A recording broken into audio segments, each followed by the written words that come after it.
আসসালামু আলাইকুম। আমি Mohammad Ruhul Amin, territory sales officer, Nilphamari সদর, ইয়ার মালিক সিড কোম্পানি। দাদা, আপনার পরিচয়টা যদি বলতেন।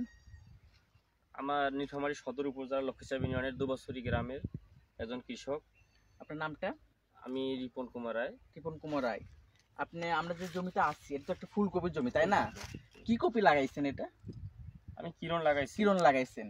আর কি অন্য কোনো জাত লাগাইছেন? পাশাপাশি অন্য কোনো জাত লাগাইছেন না? হ্যাঁ। যে দুটা কি একসঙ্গে কি কাটতে পারতেছেন, বাজারে বিক্রি করতেছেন না? না, কিরণটা তুলনামূলক 5-6 দিন আগে হয়েছে। কিরণটা 5-6 দিন আগে হয়েছে, আগে হারভেস্ট হয়েছে না? হ্যাঁ। এবং বাজারে যে এখন তো দুটাই বিক্রি করতেছেন, দুটোই বিক্রি করতেছি। না দুটার ভিতরে কোনো পার্থক্য দেখতে পাচ্ছেন কি?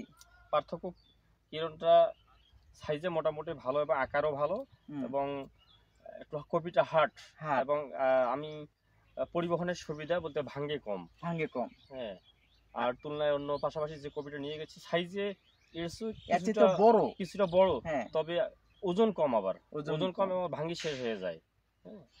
এটা আমার 500 গ্রাম করে আসছে, আর ওটা এভারেজে 500 গ্রাম আসছে, বেশি আসে নাই। 500 গ্রাম এভারেজ আসছে আর কি, এভারেজে 500 গ্রাম। হ্যাঁ।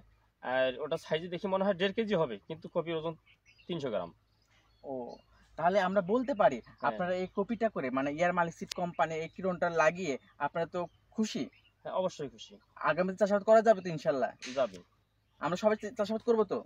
হ্যাঁ, এটা মোটামুটি পানিও মোটামুটি সহনশীল আর কি। পানিও সহনশীল না? সহনশীল, আগাম জাতের জন্য এটাই উপযোগী। ধন্যবাদ সবাইকে। আসসালামু আলাইকুম।